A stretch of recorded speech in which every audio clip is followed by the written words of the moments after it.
Irani imezindua mlolongo wa mashambulizi Mashariki ya Kati ikiwashambulia Iraq, Qatar, Saudi Arabia na Israel. Shambulizi hizi zimeacha eneo hilo likiwa na hofu na moto. Ndege zisizo na rubani zimeangukia kwenye vituo vya mafuta na viwanja vya ndege.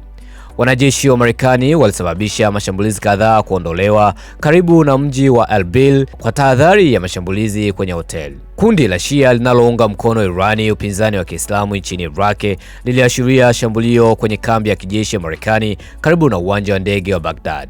Shambulio hili lilifanywa kama kisasi kwa kifo cha kiongozi mkuu wa Irani, Ali Khamenei Ayatollah, aliyefariki Jumamosi iliyopita. Jeshi la ulinzi la Israel, IDF, limethibitisha wimbi jipya la mashambulizi kwenye malango ya kigaidi katika mkoa wa Dayen, Beirut nchini Lebanon.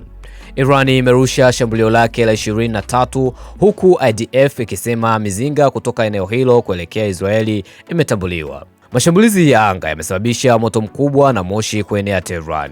Uwanja wa ndege wa kimataifa wa Mehrabad umeangukia mashambulizi katika masaa ya mapema asubuhi ya leo.